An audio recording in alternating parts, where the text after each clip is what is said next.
भाजपने जिंकलेल्या विधानसभेच्या 132 पैकी तब्बल 75 जागा फक्त बूथ मॅनेजमेंटच्या जोरावर जिंकल्याची माहिती समोर आली आहे। लोकसभा निवडणुकीत भाजपचं जे बूथ सी कॅटेगरीमध्ये घसरलं होतं त्यांना बी कॅटेगरी तर बी कॅटेगरीमधील बूथ ए कॅटेगरीमध्ये नेण्याची किमया भाजपच्या कार्यकर्त्यांनी केली आणि तब्बल 75 विधानसभा मतदारसंघात भाजपचा विजय झाला।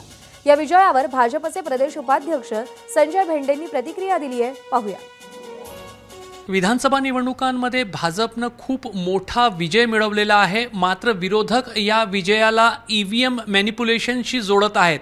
मात्र भाजपच्या संघटनेने गेल्या काही महिन्यांमध्ये पडद्यामागून किती मेहनत घेतलेली आहे आणि काय काय काम केलेले आहे याच विषयावर बोलण्यासाठी आपल्यासोबत भाजपचे प्रदेश उपाध्यक्ष संजय भेंडे सर आहेत। भाजपने साधारणपणे 75 जागा फक्त बूथ मॅनेजमेंटच्या जोरावर जिंकल्याची माहिती समोर आली आहे। संजय जी, हे खरं आहे की भाजपने बूथ मॅनेजमेंटच्या जोरावर 75 विधानसभा मतदारसंघामध्ये विजय मिळवला यंदा? लोकसभेच्या निकालानंतर आमच्या जे लक्षात आलं की काँग्रेस आणि विरोधी पक्षाने जो नॅरेटिव्ह सेट केला होता त्या नॅरेटिव्हला उत्तर कसं ही आमच्यासमोरची मोठी समस्या होती। विशेषतः आदिवासी समाज असेल, दलित समाजातले काही घटक असतील, अशा सगळ्या लोकांना खोटा भ्रम पसरून ज्याच्यामध्ये त्यांनी असं म्हटलं की आरक्षण हटवणार आणि संविधान बदलणार, अशा प्रकारच्या घटनांकरता ते जबाबदार होते आणि त्याला आम्ही काउंटर त्यावेळेला लोकसभेत करू शकलो नाही। पण लोकसभेत आलेलं आम्हाला जे कमी यश आहे त्याचं कारण ते प्रामुख्याने होतं, ती एक समस्या आमच्यासमोर होती।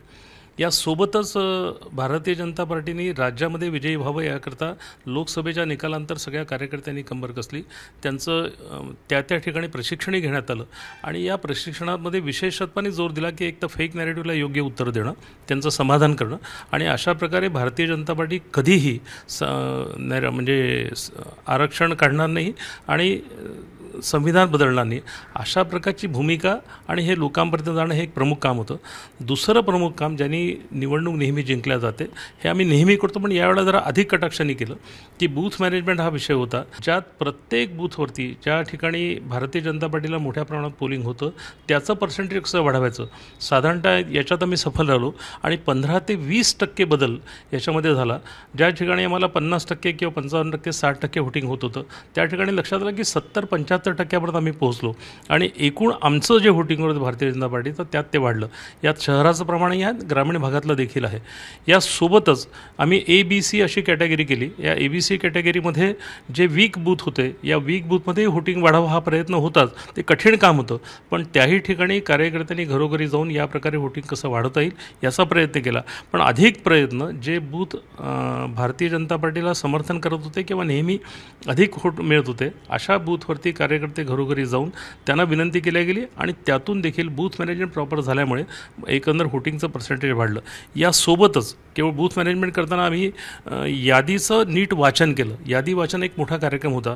यादीचं वाचन करून त्या बूथमध्ये त्या परिवारात राहणारे किती सदस्य आहेत, मग हा परिवार आपल्याला व्होटिंग करतो की नाही, हा आपल्या पूर्ण अगेन्स्ट आहे, हा समर्थक आहे, होऊ शकतो, हा एखाद्या वेळेला भारतीय जनता पार्टीला मदत करेल, त्याला कन्व्हिन्स करणं, अशा प्रकारचं कन्व्हिन्स करण्याचं काम मोठ्या प्रमाणात कार्यकर्त्यांनी घरोघरी जाऊन केलं। त्यातलं ते म्हणता येईल त्याला मायक्रो लेवलवरती बूथ मॅनेजमेंट हे करण्यात आलं। दुसरं आम्ही यादीचं निरीक्षण करताना एकेका पेजला एक प्रमुख केलं गेलं, ज्याला पन्ना प्रमुख किंवा पेज प्रमुख म्हटलं। या पानावरती 30 मतदारांची यादी होती। या 30 मतदारांच्या यादीमध्ये प्रत्येक घरामध्ये जाऊन साधारणतः 10 ते 15 घरी जावं लागायचं। या 10 घरामध्ये जाऊन त्या घरच्या लोकांशी बोलणं, भारतीय जनता पार्टीचा संदेश पोहोचवणं, भारतीय जनता पार्टीचं पत्रक देणं, भारतीय जनता पार्टीच्या केंद्र सरकारने आणि राज्य सरकारने केलेली कामं ती पोहोचवणं, यातून हे कन्व्हिन्स करण्याचं काम मोठ्या प्रमाणात झाल्यामुळे बूथ मॅनेजमेंट त्याच्यामध्ये पेज प्रमुख पण आले। या सगळ्या पेज प्रमुखांनी, बूथच्या अध्यक्षांनी केलेली मोठी कामं, मोठी जबाबदारी त्यांनी सांभाळली आणि त्यामुळे आम्ही या निवडणुकीत मोठ्या प्रमाणात विजय संपादन करू शकलो।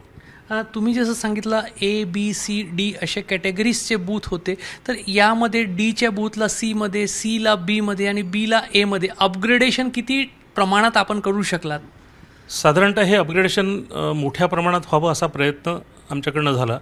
डीमधून सीमध्ये आणणं हे कठीण काम आहे. याचं कारण कुठेतरी माइंडसेट पक्का झाला होता की डी कॅटेगरीमध्ये असणारे बूथ ज्या ठिकाणी आम्हाला मतं मिळत नाही किंवा अतिशय अल्प प्रमाणात मतं मिळतात, अशा ठिकाणी साधारणतः ज्या ठिकाणी अल्पसंख्याक आहे किंवा दलित वस्त्या मोठ्या प्रमाणात आहे, ज्या ठिकाणी काँग्रेसने हा नॅरेटिव्ह सेट केला होता, या सगळ्या वस्त्यामध्ये या मतदारांना सांगणं हे कठीण काम होतं. पण हेही मोठ्या प्रमाणात झालं म्हणून डीमधून सीमध्ये कन्वर्ट होण्याचं प्रमाण हे कमी होतं. परंतु बीमधून एमध्ये आणि एमधून A+ होणं याच्यामध्ये साधारणपणे आम्ही 60% वर हे पोलिंग वाढवण्याचा प्रयत्न झाला आणि या प्रयत्नात आम्हाला भारतीय जनता पार्टीच्या सर्व कार्यकर्त्यांना मोठ्या प्रमाणात यश आलं. हे अतिशय कठीण काम होतं, पण लोकसभेमध्ये आलेलं कमी यश, या यशापासून शिकवण घेऊन आमचा प्रत्येक कार्यकर्ता घरोघरी गेला. म्हणून म्हटलं वोटर लिस्टचं वाचन करणं, वोटर लिस्टचं एकदा वाचन झालं की कोणत्या वस्तीमध्ये आणि कोणत्या घरामध्ये कोण राहतं, कुठला परिवार आहे, तो आम्हाला मदत करेल की नाही याचा अंदाज त्या लोकल कार्यकर्त्यांना असतो. आणि या लोकल कार्यकर्त्यांच्या मदतीने हे सगळं झाल्यामुळे एकंदर कन्व्हर्शन मोठ्या प्रमाणात B to C, C to B आणि B to A आणि A to A+ हे आम्ही करण्यामध्ये यशस्वी झालो. अशी पण माहिती आहे की लाभार्थी जे होते प्रत्येक बूथमध्ये जे लाभार्थी आहेत वेगवेगळ्या योजनांचे आणि खास करून लाडकी बहिणी जी आहेत त्यांना प्रकर्षाने आणि अगदी प्रामुख्याने त्यांच्याशी संपर्क साधण्यात आला. त्यांना योजनेचा लाभ मिळत आहे की नाही आणि योजनेचा लाभ मिळत असताना त्यांनी पक्षाला त्यांच्याकडून काय अपेक्षा असं संपर्क साधण्यात आला. लोकसभेत आम्ही मोठ्या प्रमाणात हे काम केलं होतं, म्हणजे लाभार्थ्यांचं संमेलन घेतलं होतं. पण जेव्हा लक्षात आलं की यश कमी मिळत आहे यावेळेला या राज्याच्या निवडणुकीमध्ये लाभार्थी संमेलनं, छोट्या बैठकी या मोठ्या प्रमाणात घेण्यात आल्या. विशेषतः पंतप्रधान आवास योजना असेल, मग कुठे लाडली बहीण योजना असेल, उज्ज्वला गॅस योजना असेल, ज्या प्रकारचे लाभ केंद्र सरकारचे किंवा राज्य सरकारचे ज्या घटकांनी घेतले, या सगळ्या घटकांना एकत्रित आणून त्यांच्यासमोर हे सगळे विषय मांडण्यात आले. केवळ संमेलन घेऊन, केवळ बैठक घेऊन केलं नाही, ते यांच्या घरामध्ये जाऊन की हे राज्य सरकारने पोहोचवलेलं आहे. आपण सगळ्यांनी पाहिलं असेल की ॲडव्हर्टाईज कॅम्पेन देखील भारतीय जनता पार्टी आणि महायुतीने चालवलं की लाडली बहीण योजना बंद करणार, अशा प्रकारचा एक नॅरेटिव्ह सेट करण्याचा प्रयत्न काँग्रेसने आणि विरोधी पक्षांनी केला. याला उत्तरही आम्ही दिलं की समजा अशा प्रकारची लाडकी बहीण योजना ही कंटिन्यू करायची असेल आणि आत्ता मी 1500 रुपये देतो, भविष्यामध्ये आम्ही 2100 रुपये करू, आणि काँग्रेसने नॅरेटिव्हचा सेट करण्याचा प्रयत्न केला की लाडली बहीण योजना ही भारतीय जनता पार्टी नंतर पुढच्या काळात बंद करणार आहे. याच्यावरती उत्तर आम्ही दिलं की लाडली बहिणींना ही सुरू राहील आणि याच्यावरती 1500वरून 2100पर्यंत आम्ही जाणार. अशाच प्रकारे सगळ्या योजनांची माहिती ही जनतेच्या दारात जाऊन त्यांना प्रत्यक्ष देणं आणि या सगळ्या संमेलनं, छोट्या बैठकी घेऊन त्यांना समजावून सांगण्याचा प्रकार कार्यकर्त्यांनी केला. निश्चितपणे याचा फायदा झाला की अशा प्रकारच्या वेगवेगळ्या प्रकारच्या योजना, मग कुठे बांधकाम मजदूर असतील यांच्याकरता योजना होती, युवकाकरता योजना होती, उद्योगाकरता योजना होती, विश्वकर्मा योजना आली, आयुष्यमान योजना होत्या, या सगळ्या योजना केंद्र सरकारच्या आणि राज्य सरकारच्या ज्यांना डायरेक्ट बेनिफिट याचा मिळाला, या सगळ्या लोकांना एकत्रित करणं, त्यांना समजून सांगणं आणि कन्व्हिन्स करण्याचं काम मोठ्या प्रमाणात भारतीय जनता पार्टीच्या कार्यकर्त्यांनी केलं आणि त्याचं देखील यश या निवडणुकीत मोठ्या प्रमाणात मिळालेलं आहे असं लक्षात येतं. आपण हे संघटनेने बूथ पातळीवर केलेले, अगदी गल्ली बोळांमध्ये जाऊन केलेले कामं सांगतायत, मात्र या मोठ्या विजयाला आता विरोधक जे आहे ते EVM मॅनिप्युलेशन, EVMमध्ये काहीतरी गडबड केली अशाशी जोडतायत. संघटनेचे कार्यकर्ते म्हणून काय वाटते हे सगळे असे आरोप ऐकून? असं आहे, काँग्रेस आणि इतर पक्षांचं हे नेहमीचं तुणतुणं ते वाजवलं आहे की EVMमध्ये घोटाळा. आत्ता आपण पाहिलं असेल की झारखंडमध्ये निवडणुका झाल्या, जर EVM मॅनेजच करायची असती तर झारखंडमध्येही करता आली असती. झारखंडमध्ये आमचं सरकार का घालवलं?